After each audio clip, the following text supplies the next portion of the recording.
হরে কৃষ্ণ। এটা কৃষ্ণ ভাবনায় উন্নতি সাধন পুস্তকটি আলোচনা এই পুস্তকের দ্বিতীয় অধ্যায়। আমরা গত ক্লাসে আলোচনা করেছি ভগবান শ্রীকৃষ্ণের শক্তি লক্ষ্মী দেবীকে আমাদেরকে ভগবান কৃষ্ণ সেবাতেই আমাদেরকে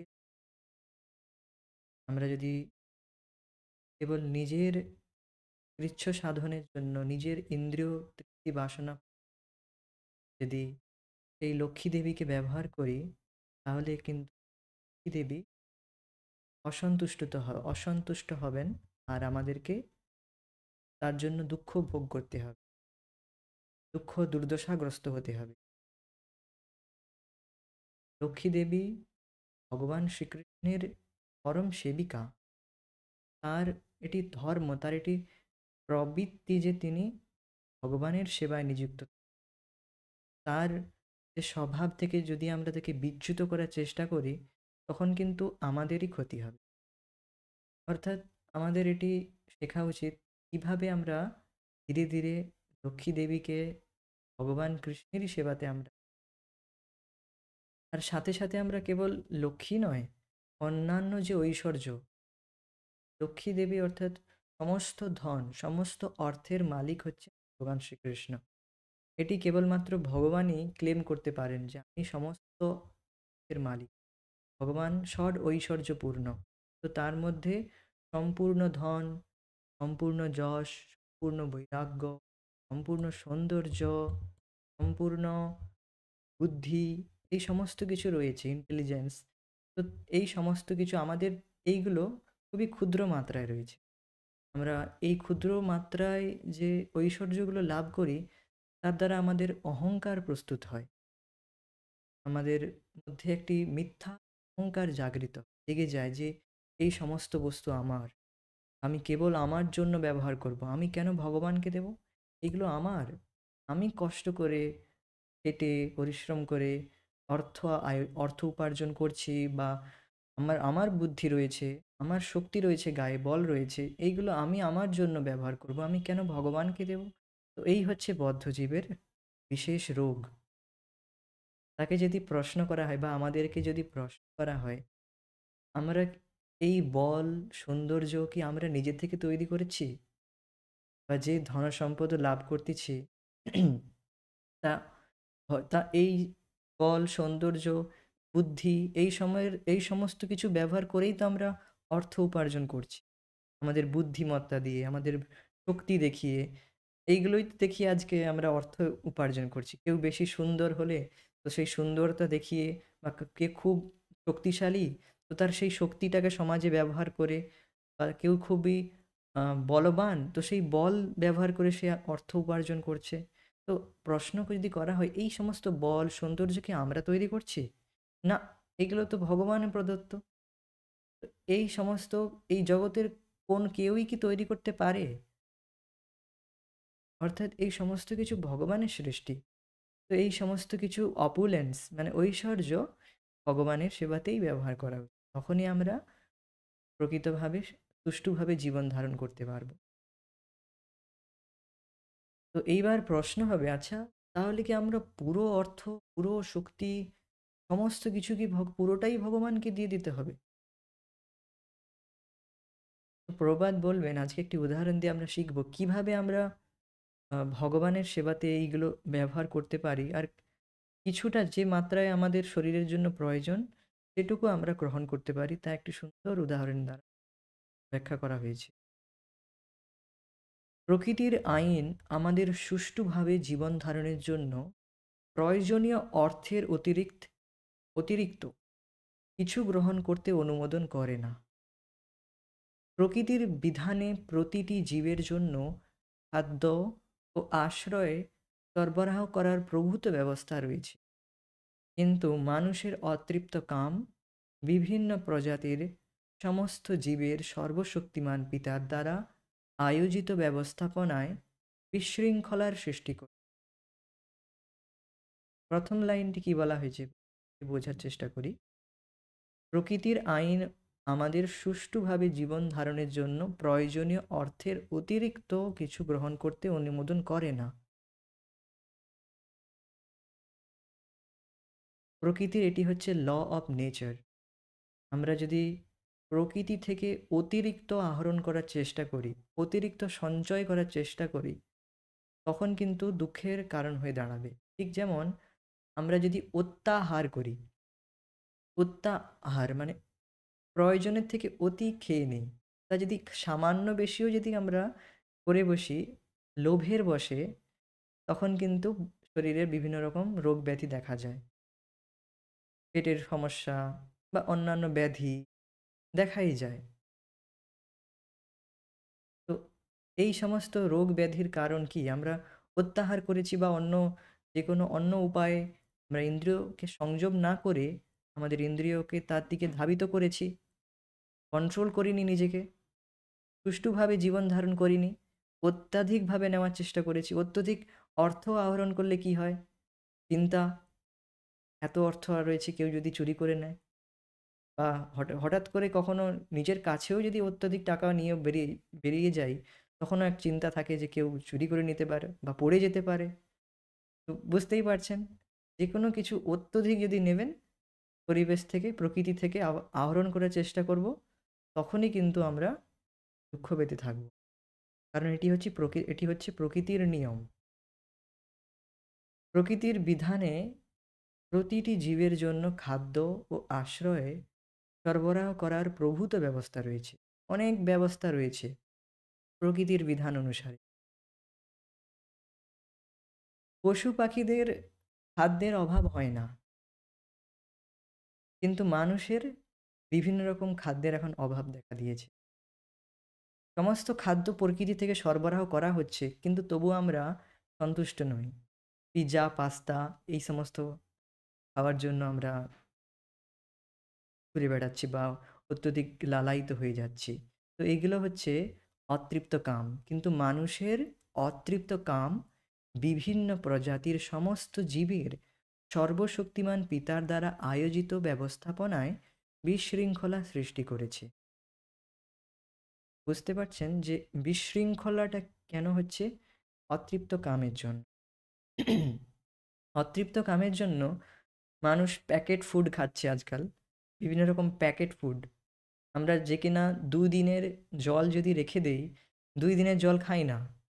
কিন্তু এখন এই প্যাকেটিং যে বোতলগুলোতে যা টানা ৬ মাস, ১ বছর পর্যন্ত থাকে, সেই জল আমরা খাচ্ছি। তো এইগুলো অতৃপ্ত কাম। এর দ্বারা বিশৃঙ্খলা সৃষ্টি হচ্ছে। প্যাকেটিং যে যত রকম খাওয়ার এখন, সমস্ত কিছু এইগুলোর প্রয়োজন নেই। আমাদের যথেষ্ট পরিমাণে খাদ্য সরবরাহ করা হচ্ছে। এছাড়াও যে পশুদেরকে আমরা এখন হত্যা করে মানুষ খাচ্ছে, তো খাবারের কি অভাব রয়েছে? না, অনেক খাবারের ভ্যারাইটিস রয়েছে। কিন্তু তবুও আমরা পশুদেরকে হত্যা করে খাচ্ছি। যারা খাচ্ছে, ভক্তদের কথা বলছি না, যারা খাচ্ছে। তাদের তাহলে এটি অতৃপ্ত কাম। তো এই অতৃপ্ত কামের জন্য কি হয়েছে? সমস্ত জীবের সর্বশক্তিমান পিতার দ্বারা আয়োজিত ব্যবস্থাপনায় বিশৃঙ্খলা সৃষ্টি হয়েছে। এটি বিশৃঙ্খলা সৃষ্টি হয়ে গিয়েছে। শৃঙ্খলাটি যেটি ছিল তা নষ্ট হয়ে গিয়েছে। অনেকে এটি তর্ক দেয় যে আমরা যদি এই সমস্ত মুরগি বা যে সমস্ত পাখি রয়েছে, আনওয়ান্টেড জীব, লিভিং এন্টিটি, তো এদেরকে যদি না খাই, তো এদের পপুলেশন তো বেড়ে যাবে। তখন এরা নিজেদেরকে খাওয়ার থেকে এরা নিজেদেরকে খেয়ে ফেলবে। এর থেকে ভালো আমরাই খেয়ে নিই। তো এটি কোনো যুক্তি হলো? মেন কথা হচ্ছে যে আপনারা খেতে চান ওই প্রাণীটিকে, খেয়ে আপনি নিজের অতৃপ্ত কামকে তৃপ্ত করতে চান। আর তার অজুহাত দিচ্ছেন কি এইভাবে একটি তর্ক দিয়ে যে তারা নিজেদেরকে খেয়ে ফেলবে যাতে তাদের পপুলেশন বেড়ে যাবে। তো এটি কোনো যুক্তি হলো? হ্যাঁ, এটি আইআইটির প্রফেসররা এরকম বলছিল। শিক্ষাগুরু এই বিষয়ে বলছিল। ওনার আইআইটির প্রফেসররা এটি অনুমোদন করছেন যে এদের পপুলেশন বেড়ে গেলে তখন এরা নিজেদেরকে খাবে। তার থেকে ভালো এদেরকে মেরে আমরাই খেয়ে নেই। দেখুন, এই হচ্ছে এত পড়াশোনা করার উদাহরণ। পরমেশ্বর ভগবানের ব্যবস্থাপনায় লবণের বিশাল সমুদ্র রয়েছে, কেননা জীবের জন্য লবণ এতই অপরিহার্য। একই প্রকারে ভগবান যথেষ্ট পরিমাণে অত্যন্ত প্রয়োজনীয় বায়ু ও আলোকের ব্যবস্থা করেছেন। যে কেউই যে কোনো পরিমাণ লবণ প্রাকৃতিক ভাণ্ডার থেকে সংগ্রহ করতে পারে, কিন্তু আমাদের পরিকাঠামো অনুসারে আমরা প্রয়োজনের অধিক তুলনায় অধিক লবণ গ্রহণ করতে পারি না।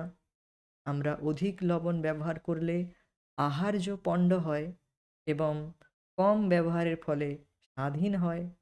পক্ষান্তরে আমরা যদি কেবল প্রয়োজন অনুসারে সঠিক পরিমাণ গ্রহণ করি, তাহলে আহার্য সুস্বাদু হয় এবং আমাদের স্বাস্থ্যও ভালো থাকে। তো বুঝতে পারছেন যে প্রকৃতি থেকে যে সমস্ত রিসোর্সেস, যে সমস্ত উপাদান, তা অর্থ, ধন, সম্পদ যেগুলো আমরা রয়েছে, আর ইন্দ্রিয় তৃপ্তির জন্য যে বস্তুগুলো আমরা পাচ্ছি, আমাদের শরীরকে সুস্থ রাখার জন্য ততটুকুই গ্রহণ করা উচিত। ঠিক যেন লবণের মতো খাবারের মধ্যে যদি অত্যধিক লবণ দেওয়া হয়ে যায়, ভুলবশত পড়ে যায়, সেই আহার্য বস্তুটি পণ্ড হয়ে যায়, তার আর খাওয়ার যোগ্যই থাকে না। কম থাকলে তাও খাওয়া যাবে, অসুবিধা নয়। কিন্তু যদি বেশি পড়ে যায়, বেশি লবণ যদি দেওয়া হয়ে যায়, তখন কিন্তু আর খাওয়াই যায় না, সেটাকে ফেলেই দিতে হয়। এটা দেখবেন, এটা লক্ষ্য করবেন যে হঠাৎ করে কখনো মনে নেই, রান্না করছেন, হঠাৎ করে লবণ বেশি পড়ে গেল, তখন সেই খাবারটাই পুরো একদম আর গ্রহণের অযোগ্য হয়ে পড়ে, পণ্ড হয়ে যায়। তো কিন্তু কম থাকলে তাও আপনি চালাতে পারবেন, কোনো অসুবিধা নয়। অর্থাৎ ইন্দ্রিয় সুখভোগ যদি কম করেন, কোনো অসুবিধা নয়, কোনো অসুবিধা নয়। কিন্তু বেশি যদি করি, তখনই সমস্ত রোগের কারণ। উত্তাহার প্রয়া উত্তাহার প্রয়াসাশ্চ। উত্তাহার করলে দেখবেন শরীরে বিভিন্ন রকম রোগ বিসুখ দেখা দেয়। বা যখন দেখবেন ইন্দ্রিয় তৃপ্তির দ্বারা আমরা বেশি করতে চাই, তখন শরীরেরও বিভিন্ন রকম রোগ বিসুখ ব্যাধি দেখা দেয়। এমন একজন ভক্তের কথা বলেছিলেন প্রভুজি, যে এতটা প্রসাদ পেয়েছে, অপারেশন করে তার প্রসাদ বের করতে হয়েছে পেট থেকে। আর এত প্রসাদ পেয়ে নিয়েছিল, অত্যাহার করেছে এত। এরকম ২ বার হয়েছে তার সাথে। তো অর্থাৎ কি? সে অতিরিক্ত গ্রহণ করে নিয়েছে। অতিরিক্ত করলে তখন আমাদের অবস্থা এইরকম হবে। ততটাই গ্রহণ করা উচিত যতটা শরীরের জন্য প্রয়োজন। তা প্রসাদই হোক না কেন। প্রসাদ হলেও এই নয় যে আমি সেটিকে ভোগ করার উদ্দেশ্যে খাবো। প্রসাদকে খুবই শ্রদ্ধার সাথে, খুবই ভক্তির সাথে গ্রহণ করা উচিত। খুবই ভাগ্যের সাথে আমাদের প্রসাদ পেয়েছি। এই নয় যে এবার এটাকে ভোগ করার উদ্দেশ্যে খাচ্ছি। সে তো রয়েইছে, আমাদেরকে প্রসাদ তো অবশ্যই পেতে হবে। কিন্তু আমাদের প্রসাদও যতটা শরীর নির্বাহের জন্য প্রয়োজন, ততটাই গ্রহণ করা উচিত। আমরা কি তা করি না? আমরা আমাদের জিভের রসনা তৃপ্তির জন্য করি। তো এই জিভের লোভের জন্যই আমরা অত্যধিক আহার্য বস্তু গ্রহণ করি। সাথে সাথে যা আনওয়ান্টেড, যে সমস্ত বস্তু উচিত নয় গ্রহণ করা, তাও আমরা গ্রহণ করে নিই। তো এ তো রয়েছে, আহারের উদাহরণ দিলাম। ঠিক তেমনি নিদ্রা, অত্যধিক নিদ্রা, অত্যধিক যদি ঘুমিয়ে পড়ি, তখন আমাদের জীবনের অর্ধেকটাই তো পুরো নষ্ট হয়ে গেল। এইভাবে ক্যালকুলেশন করা হয়েছে যে ৮ ঘন্টা প্রতিদিন ঘুমালে প্রায় ২৫ বছর আমরা ঘুমিয়েই থাকি। Something of that. তো 1/4 যদি ১০০ বছর যদি কেউ বাঁচে, এখন ৭৫ বছর বাঁচলে অনেক বলা হয় এখন। মানে 1/3 পারসন জীবন শুধু ঘুমিয়েই ওয়েস্ট হয়ে গেল। তো ঠিক আছে, এট লিস্ট 6 আওয়ার। তো 6 আওয়ার এট লিস্ট মানুষকে ঘুমানো উচিত। বা ঠিক আছে, যতটা শরীরে প্রয়োজন ঘুমাক, কোনো অসুবিধা নয়। কিন্তু অত্যধিক ঘুমানো উচিত নয়। এখন তো দেখা যাচ্ছে যে ঘুমানোর জন্য কম্পিটিশন করা হয়। কেউ বলে কে কত দেরিতে উঠতে পারে। এরকম আলোচনা করছিলেন। কে কত দেরিতে উঠতে পারে এই সমস্ত হচ্ছে আজকাল। আর ভক্তি জীবনের আগে তো আমাদের আর কথাই কি ছিল? যখন সানডে হলো ব্যাস, পুরো দিন ঘুমিয়ে, ঘুমিয়ে, শুয়ে, শুয়ে কাটিয়ে দিলাম। এটাও দেখা যায়। তো এই দ্বারাও পুরো জীবনটা আমাদের নষ্ট হচ্ছে। আমাদের মানব জীবন পুরো ওয়েস্ট হচ্ছে। তো প্রভুপাদ বলেন যারা এইরকম অত্যধিক ঘুমোয় তাদেরকে পরজন্মে যে মেরু অঞ্চলে, মেরু অঞ্চলে তাদেরকে সুমেরু ভালুক যে রয়েছে, পোলার বেয়ার হতে হবে। তারা পোলার বিয়ার রূপে জন্ম নেয়। সুমেরু বা যে সমস্ত আটলান্টিক ঠান্ডার দেশগুলোতে সেখানে তাদেরকে মেরু ভালুক রূপে জন্ম নিতে হয়। কারণ মেরু ভালুক তারা খুব ঘুমায়, এরকম 6 মাস ঘুমায়, 6 মাস আবার উঠে পড়ে। তো আমাদের সেই রকম হতে হবে। আর অত্যধিক যদি ঘুমোতে চাই, এরকম বলা হয়েছে। তারপর যদি আহার, নিদ্রা, আর ডিফেন্স, আত্মরক্ষা, আত্মরক্ষার জন্য মানুষ আজকাল অধিক চিন্তাভাবনা করছে। তার জন্য কত, কত পরমাণু বোমা, কত রকম, কত রকম আবিষ্কার করছে বোমা যেগুলোর যেগুলো আমরা আগের ক্লাসেগুলোতে আলোচনা করেছি। তারা সমস্ত অর্থ নিয়ে সমুদ্রে ফেলে দিচ্ছে।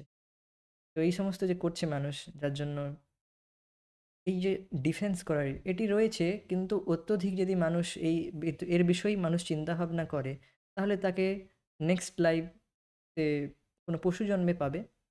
সিংহ, শিয়াল, কুকুর, এরা খুবই সেনসিটিভ আত্মরক্ষার জন্য। প্রত্যেক মুহূর্তে এরা সবসময় ডিফেন্সিভ মোডে থাকে। এরা কখনোই, আপনারা দেখবেন পশু কখনো শান্তিতে খায় না। সবসময় এদিক ওদিক দেখে চট করে খেয়ে কোনো রকম চলে যাবে। কোনো রকম সে খাবারটা খেতে পারলে বাঁচে। মানুষ জীবন কি এইরকম? আজকালের মানুষ জীবনটা দেখবেন। কোনো রকম চট করে খেয়ে তার আবার ছুট অফিস বা যেকোনো কাজের জন্য। তো এটি কি মানুষের জীবন? বুঝতেই পারছেন। তো এরপরে আসলো মৈথুন। এখন তো মানুষ এর জন্যই পুরো জীবনটা লাগিয়ে দিচ্ছে। ভালো স্ত্রী, ভালো এই সমস্ত বাড়ি, গাড়ি এইসব হোক, এর জন্যই পুরো মানব জীবনটাই লাগিয়ে দিচ্ছে। এর আর বলাই কি রইল? বুঝতেই পারছেন যে এই সমস্ত কিছু রয়েছে, কিন্তু আমরা দেখছি যে আজকাল মানুষকে প্রশ্ন যদি করা হয়, আচ্ছা আমরা কেন এত পরিশ্রম করছি? তো তাদের কাছ থেকে এটি উত্তর পাওয়া যায়, ভালো খাওয়ার, ভালো করে ঘুমানো, আর ভালো পত্নী, স্ত্রী লাভ হোক, ব্যাস জীবন সেটেল। জীবনটা খুবই সুন্দরভাবে চলল। আর কিছু চায় না। আর তার থেকেও বেশি কিছু যদি বলে, আমার পরের প্রজন্মকেও যেন না খাটতে হয়, তারাও যেন খুবই সুন্দরভাবে এই সমস্ত করতে পারে, যেগুলো পশুরাও খুব সুন্দরভাবে করে। তাদের তাদের মধ্যে তাদের এটিই হচ্ছে পরম জীবনের লক্ষ্য। এর থেকে বেশি কিছু তারা ভাবতে পারে না। দেখবেন সবাই এইটুকুই ভাববে যে হ্যাঁ, আমার প্রজন্ম, পরের প্রজন্ম যেন তাদের পরিশ্রম করতে না হয়। তারা যেন এই ৪ টি কাজ খুব ভালোভাবে করতে পারে, ব্যাস। আর এমনভাবে খাটো যেন তোমার ৪ পুরুষ আর কাউকে যেন খাটতে না হয়। তারা যেন এইরকম এইসব কাজ খুব খুব সুন্দরভাবে করতে পারে, কোনো অসুবিধা নয়। সেটাকেই তারা জীবনের সফলতা মানে। তো এই সমস্ত করে তারা কি লাভ করবে? পরবর্তী জীবনে তারা পশু জীবন লাভ করবে। পয়েন্ট হচ্ছে যে এই ইন্দ্রিয় তৃপ্তির দ্বারা আমরা ভাবছি যে আমরা এটিকেই সুখ বলে মনে করছি, আর এটিকে আমাদের জীবনের লক্ষ্য বলে মনে করছি। আর যা করে কিন্তু আমরা কেবলমাত্র দুঃখ লাভ করছি। অত্যধিক আহার করে রোগ ব্যাধি, আর এই সমস্ত অত্যধিক আহার করে, এই সমস্ত অত্যধিক পরিমাণে করে আমরা কেবল দুঃখ লাভ করছি। তা মানুষ বুঝতে পারছে, কিন্তু সে একটি অতৃপ্ত কামের জন্য ত্যাগ করতে পারছে না। তো প্রভুপাদ বলছেন, ঠিক আছে তুমি ঘুমাও, খাও, সমস্ত কিছু করো, কিন্তু সুষ্ঠুভাবে। যতটা পরিমাণ দরকার ঠিক যেন লবণের মতো, ততটাই গ্রহণ করা উচিত।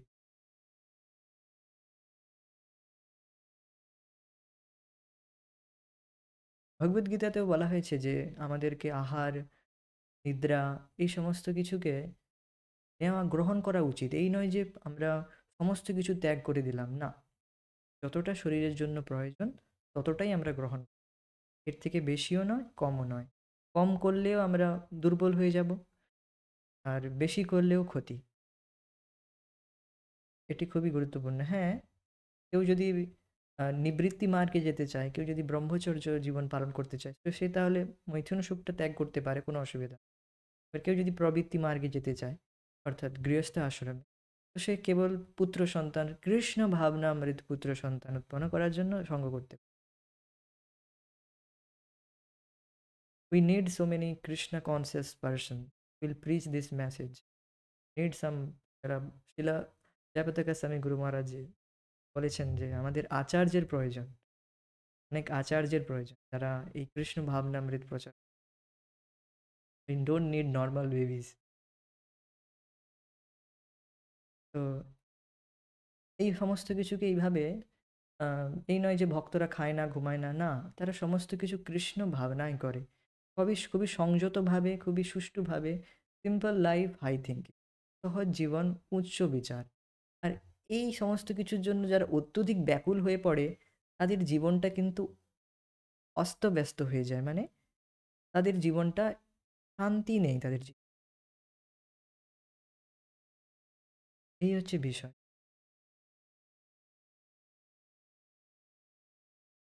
বর্তমানে বিরাট উদ্বেগের উদ্ভব হয়েছে।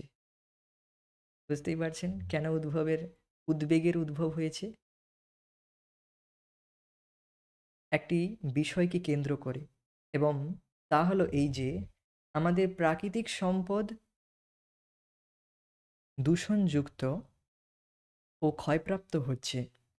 প্রকৃতপক্ষে সরবরাহ যথেষ্টই রয়েছে, কিন্তু অপব্যবহার ও লোভের কারণে সব কিছুই পণ্ড হচ্ছে, যেটি সংরক্ষণবিদ ও পরিবেশ বিজ্ঞানীরা বোঝে না। সেটি হলো এই যে মানুষের অতৃপ্ত কামের ফলে সব কিছুই পণ্ড হতে থাকবে, যদি না কৃষ্ণ ভাবনামৃতের এই পন্থা অবলম্বন করা হয়। কৃষ্ণ ভাবনামৃত ব্যতীত কোনো স্তরেই শান্তি লাভ করা সম্ভব হবে না। That is the point. তো বিরাট উদ্বেগের কারণ কি? বিরাট উদ্বেগের কারণ হচ্ছে কৃষ্ণ ভাবনার অভাব। তার জন্য মানুষ ভাবে অত্যধিকভাবে এই অতৃপ্ত কামকে যে পরিপূর্ণ করার জন্য প্রাকৃতিক সম্পদকে দূষণযুক্ত করছে। মা গঙ্গার জল কত স্বচ্ছ, কত পবিত্র, সেই নদীর, মা গঙ্গার উপর কত দূষণ মানুষ করছে, কত দূষিত জিনিসপত্র ফেলাচ্ছে তাতে। সমস্ত কলকাতার বা সমস্ত যে বড় বড় শহরের যত ময়লা সমস্ত নদীতে ফেলানো হচ্ছে। তো এইগুলোর দ্বারা প্রকৃতি কত দূষণযুক্ত হচ্ছে। বা যেখানে মানুষ খুব সুন্দরভাবে একটি সরল জীবনযাপন করছিল, খুবই সুন্দর জীবনযাপন করছিল, তাদেরকে এই বুঝিয়ে কি তোমরা কলকারখানায় কাজ করো, তোমরা অধিক অর্থ লাভ করবে, যে অর্থের দ্বারা তোমরা যা খুশি কিনতে পারবে, যা খুশি তোমরা নিজেদের পরিবারের অতৃপ্ত কামকে তুষ্ট করতে পারবে, পরিবারকে সুখে রাখতে পারবে। তাদের জীবনকে এইভাবে কালিমালিপ্ত করা হচ্ছে, তাদেরকে ঘোর কর্মে নিযুক্ত করা হচ্ছে। ঘোর কর্ম মানে যে ব্যক্তি খুব সুন্দরভাবে পাপ মুক্ত জীবন যাপন করছিল, তাকে এই রকম মিথ্যা প্ররোচনা দিয়ে, মিথ্যা আশ্বাস দিয়ে যে তুমি অত্যধিক সুখ লাভ করবে, তাকে ঘোর কর্মে নিযুক্ত করা হচ্ছে, কলকারখানায় এই দূষণযুক্ত কাজে নিযুক্ত করা হচ্ছে। এতে তো তার শরীর দূষণযুক্ত হচ্ছে, সাথে সাথে তার চিত্তটাও দূষিত হয়ে যাচ্ছে, সে বদ অভ্যেসে লেগে যাচ্ছে। এতে তো প্রকৃতিও দূষিত হচ্ছে, সাথে সাথে মানুষও দূষণযুক্ত হচ্ছে, আমাদের চেতনাও দূষিত হচ্ছে। আমার শিক্ষাগুরু উনি বলছিলেন যে উনি যেখানে আগে কাজ করতেন এনটিপিসিতে, তো ওখানে থার্মাল পাওয়ার ওটি, তো ওখানে বিহারের একটি জায়গা রয়েছে যেখানে খুব সুন্দর চাষ, খুবই উর্বর জমি, কিন্তু সেই জমিটিকে পুরো পুরো তারা অ্যাকোয়ার করে সেইখানে তারা এরকম কলকারখানা ফ্যাক্টরি তৈরি করেছে, যার ফলে এত দূষণ বেড়ে গিয়েছে, এত দূষণ যে প্রভুজি সেখানে কাজ করতেই আর পারলো না। ওটাই ধুলোর মধ্যে কাজ, 30 মিটার পর্যন্ত ধুলোয় ভর্তি। শুধু মানুষ কাজ করছে কেন? কারণ কিছু কাগজের নোটের জন্য।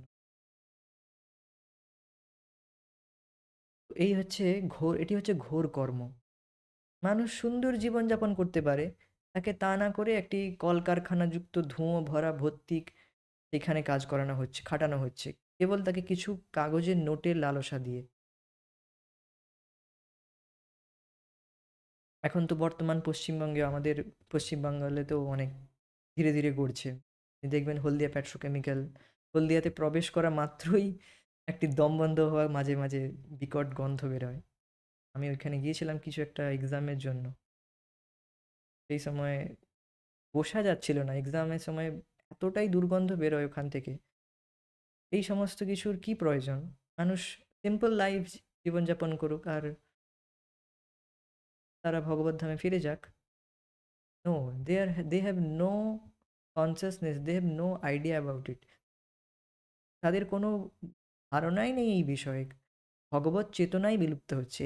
এটাই হচ্ছে মূল কারণ। সমস্ত দুঃখ কষ্টের মূল কারণ এটিই। আমার এখানে আরেকটি প্রভুপাদ খুব সুন্দর জিনিস বলেছেন, দেখুন, যে পরিবেশ বিজ্ঞানীরা, সংরক্ষণ বিজ্ঞানীরা অনেক কিছু করছে। স্বচ্ছ ভারত অভিযান, গাছ লাগাও প্রাণ বাঁচাও অভিযান, এইসব করলে, এইসব তো করছে, কিন্তু ভগবত চেতনা নেই, যার জন্য সমস্ত দুঃখের কারণ। এইসব করলে কিছুটা সাময়িকভাবে কিছুটা ঠিক হলো, কিন্তু মূলতভাবে তারা কেন্দ্রে, মানে গোড়ায় তো প্রবলেম, সমস্যাটা। যদি মানুষ ভগবত চেতনা উন্মুখ হয়, তাহলে কি মানুষ এই সমস্ত ঘোর কর্মে নিয়োজিত হবে? না। তারা সুষ্ঠুভাবে জীবনযাপন করবে, সন্তুষ্ট থাকবে। মেন জিনিস হচ্ছে সন্তুষ্টি। সন্তুষ্টি কখন হবে? তার যখন এই অতৃপ্ত কাম তুষ্ট হবে কৃষ্ণ ভাবনার দ্বারা, সে তখন এই সমস্ত ঘোর কর্মে নিযুক্ত হবে না। আমি একদিন বাসে যাচ্ছিলাম, কলেজের সময়, কলেজের কথা বলছি। তো সেই সময় একজন আমাকে বলল, এই তোমরা যে কৃষ্ণ ভাবনায় অনুশীলন করছো, এর দ্বারা তোমাদের কর্মক্ষমতা কমে যাবে, এই জন্য তুমি এইসব করো না। আমি বললাম, আমি প্রশ্ন তখন বুঝতে পারলাম না, কর্মক্ষমতা কমে যাবে? আমি তো সারাদিন খুব লেগেই থাকি কৃষ্ণ ভাবনায়, কত সেবা থাকে। ভোর থেকে উঠে নাম জপ, তারপর অন্যান্য সেবা রয়েছে, তো সারাদিন তো ভক্তরা কত সেবায় নিযুক্ত থাকে। কোথায় কর্মক্ষমতা কমে যাচ্ছে? আমাদের তো আরো বেড়ে যাচ্ছে বললে চলে। তো তার কথা হচ্ছে যে এই যে জাগতিক কর্ম করার ক্ষমতাটা কমে যাচ্ছে, এইটা সে বলতে চাইছে। তো এটি তো খুবই সুন্দর বিষয়। এটি তো খুবই সুন্দর বিষয় যে জাগতিক যে কর্ম, এটি তো দুঃখের কারণ। জাগতিক কর্ম, এই সমস্ত ঘোর কর্ম করার যার প্রবৃত্তি কমে যাচ্ছে, সে তো সুখ লাভ করবে, সে তো শান্তিতে থাকবে। কিন্তু মানুষ বোঝে না। মানুষকে এই মিথ্যা আশ্বাস দেওয়া হয়েছে, যার অত্যধিক অর্থ রয়েছে, যার অত্যধিক সম্পদ রয়েছে, সেই সুখী। না, সে সুখী নয়। প্রকৃত সুখ সেই যে সন্তুষ্ট, অন্তর থেকে যে সন্তুষ্ট। অন্তর থেকে সন্তুষ্ট কখন হবে মানুষ? যখন সে ভগবানের থেকে সেই সুখটা লাভ করবে। বাইরে থেকে সুখটা আহরণ করার চেষ্টা করবে না। এই অতৃপ্ত কাম মানুষ বাইরে থেকে আহরণ করার চেষ্টা করছে, তার জন্য অতৃপ্ত রয়ে যাচ্ছে মানুষ। আর এই সমস্ত তথাকথিত বিজ্ঞানীরা, পরিবেশ বিজ্ঞানীরা অভিযান চালাচ্ছে, এই এই অভিযান, সেই অভিযান, স্বচ্ছ ভারত অভিযান, এই সমস্ত করে কিছু হবে না। এই সমস্ত সাময়িক লোক দেখানো। কত রকম স্কুল কলেজে যে অভিযানগুলো চালানো হয়, কিন্তু মেন পয়েন্টে প্রবলেম। সেটা ঠিক না করলে, গাছের পাতায় যদি আমরা জল দিই, যদি গোড়ায় জল না দিই, তো কোনো লাভ হবে কি? না। শুধু বাইরের দিকে দেখা যাবে যে হ্যাঁ, গাছটি খুব চকচক করছে, খুব সুন্দর আছে, তাজা দেখা যাবে, কিন্তু গোড়াতেই যদি জল না দেয় কেউ, মানুষ, গাছটি বাড়বে না। তো এটিই বলা হচ্ছে যে মানুষের অতৃপ্ত কামের ফলে সব কিছুই পণ্ড হতে থাকবে, যদি না কৃষ্ণ ভাবনামৃতের এই পন্থা অবলম্বন করা হয়। কৃষ্ণ ভাবনামৃত ব্যতীত কোনো স্তরেই শান্তি লাভ করা সম্ভব হবে, কোনো স্তরেই। আপনি যে কোনো স্তরেই উঠে যাক না কেন, যে কোনো স্তরেই আপনি চলে যাক না কেন, সেই স্তর থেকে আপনি সুখ লাভ করতে পারবেন না। এই স্তরের কথা এটি বলা হচ্ছে কেন?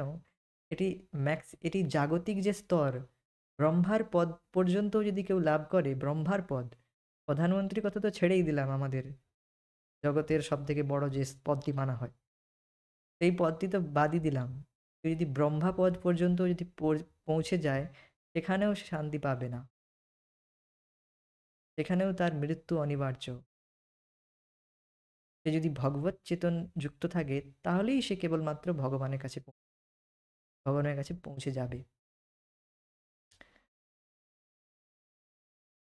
আর যারা তথাকথিত ব্রহ্ম অনুসন্ধানের জন্য অনুসন্ধিৎসু, অর্থাৎ নিজেকে ভগবানের সাথে বিলীন করার জন্য লেগে রয়েছে, এই স্তরেও যদি কেউ উঠে যায়, ব্রহ্ম পদেও যদি কেউ উঠে যায়, তার কোনো শেল্টার নেই, তার কিন্তু কোনো আশ্রয় নেই।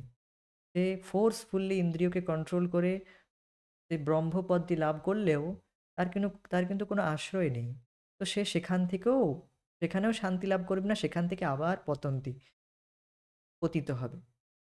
এটি ম্যাক্সিমাম স্তর বলা হয় তথাকথিতভাবে। ম্যাক্সিমাম স্তর হচ্ছে যেটি হচ্ছে কৃষ্ণ ভাবনা স্তর। কৃষ্ণ ভাবনায় উন্নতি সাধন, এটি হচ্ছে পরম স্তর। এই স্তরে যতক্ষণ না আমরা উন্নতি লাভ করছি, ততক্ষণ আমাদের অতৃপ্ত কাম সন্তুষ্ট হবে না। মানুষ তাই নিজের অতৃপ্ত বাসনা ও কামের জন্যই ক্লেশ ভোগ করছে। কেবল মানসিক ক্লেশ ভোগ করছে না, কিন্তু তার বসতিরূপ গ্রহলোক বা ধরিত্রীও ক্লেশ ভোগ করছেন। এই ধরিত্রীকে শ্রীমদ্ ভাগবতে গোমাতা রূপে উপস্থাপিত করা হয়েছে। এইবার বলা হচ্ছে যে কেবল মানুষ দুঃখ ক্লেশ ভোগ করছে তাই নয়, তার সাথে সাথে এই যে প্রকৃতি, ধরিত্রী ধরিত্রী অর্থাৎ যিনি কিনা গোমাতা রূপে রয়েছেন, যা স্পিরিচুয়াল ফর্মে গোমাতা রূপে রয়েছে, তিনিও দুঃখ কষ্ট পাচ্ছেন। এই যে পরিবেশের উপরে আমরা এত অত্যাচার করছি, পরিবেশ থেকে অত্যধিকভাবে যে শোষণ করতেছি, অত্যধিক জল নষ্ট করছি, অত্যধিক পরিমাণে বিভিন্নভাবে আমরা একটি প্রভুত্ব জাতানোর চেষ্টা করছি প্রকৃতির উপর, তা যেন তেন প্রকারে হোক না কেন, ইন্দ্রিয় তৃপ্তির দ্বারা বা নেচারকে ভোগ করার যে একটি বাসনা রয়েছে, সেই জন্য কিন্তু ধরিত্রী মাতা কিন্তু খুব ক্লেশ ভোগ করছে। যে কোনো উপায়ে আমরা যে পরিবেশ দূষণ করছি, মা গঙ্গার প্রতি অপরাধ করছি, গঙ্গার উপর যে এত নোংরা আবর্জনা ফেলানো হচ্ছে, বিভিন্নভাবে প্রকৃতির উপর প্রভুত্ব জাতানোর যে চেষ্টা করছি, তা কিন্তু তার সাথে সাথে কিন্তু মা প্রকৃতি অর্থাৎ ধরিত্রী মা গোমাতা রূপে তিনিও ক্লেশ ভোগ করছেন। তো এটি বলা হচ্ছে। আর তখন তিনি কিন্তু এই সমস্ত পাপীদের ভার আর বহন করবেন না। শেষমেশ এই পুরো জগৎটা তিনি আহ, এই সমস্ত ক্লেশ নিয়ে তিনি ব্রহ্মার কাছে যান, যে আমার উপর এত ক্লেশ হচ্ছে, তো যখন এই রকম ক্লেশ বেড়ে যায়, তখন তিনি ব্রহ্মার কাছে যান, ব্রহ্মার কাছে নালিশ জানান যে এত ক্লেশ বেড়ে গিয়েছে, অসুরের পরিমাণ ধীরে ধীরে বাড়ছে। তখন তিনি তখন ব্রহ্মা সহিত আরও দেব দেবতা নিয়ে তখন তারা ক্ষীর সাগরের কাছে গিয়ে প্রার্থনা করেন ভগবানের কাছে এই ক্লেশ মুক্ত করার জন্য, এই ক্লেশ থেকে মুক্ত করার জন্য। তখন ভগবান এই জগতে অবতরিত হন ব্রহ্মাজির প্রার্থনায়, আর এই অধার্মিকদের নাশ করেন আর ধর্মের প্রতিষ্ঠা করেন।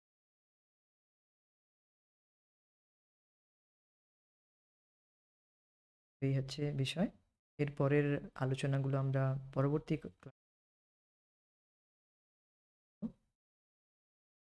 মূল বিষয় আজকে হচ্ছে আমাদেরকে সমস্ত শান্তির মূল কেন্দ্র হচ্ছে কৃষ্ণ ভাবনা, কৃষ্ণ ভাবনায় উন্নতি সাধন করা।